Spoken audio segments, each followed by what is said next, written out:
Wow! Wow! Look at these orcas. So we're gonna ask one of their humans all about the things. So what kind of things do you do for their health? Do they get vet checkups? Do they go to the doctor?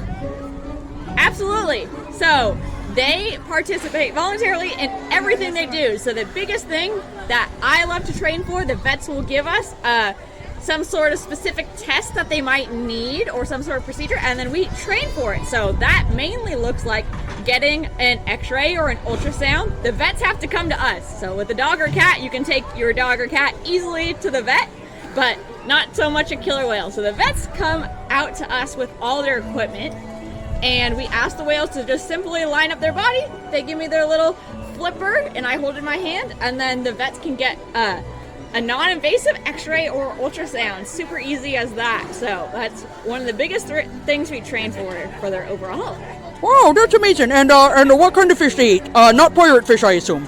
Nope. So you're safe. Good. But they eat a varying diet that right now includes salmon, herring, capelin, and mackerel. So just those 4 types of fish, because these whales are a fish-eating ecotype of killer whales. So we talked about the 10 different ecotypes during our presentation. These are an ecotype of killer whale that eat primarily fish. Oh yes, and those be some of the kind of fish they eat in the wild, right? Yep, absolutely. The prey that they eat in the wild is going to depend on where they live and what that specific pod or ecotype has really adapted to hunting out in the wild. So they have specific adaptations per each pod that we kind of highlighted. So some killer whales have learned to come up and grab a sea lion. Some other types of killer whales in Antarctica will go wash seals off of waves instead, and those are things that they've learned.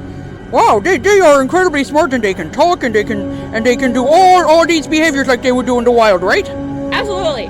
So 90% of the things you've seen today, the whales have come up with themselves, and then we are always watching the whales, so we get a good sense of the things that they like to do and specifically what behaviors they love to do. So Corky, even though she is 60 years old, she loves to jump around, and she is always running and playing and rolling around with the other whales on in her other habitats as well.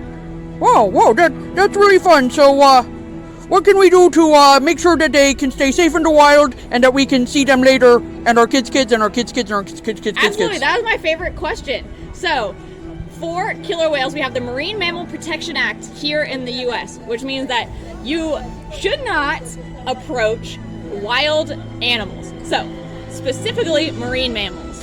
For us right off the coast of California, that includes seals, sea lions, dolphins, killer whales, other marine mammals that you guys might see. So I would highly recommend staying very far away from them, respecting the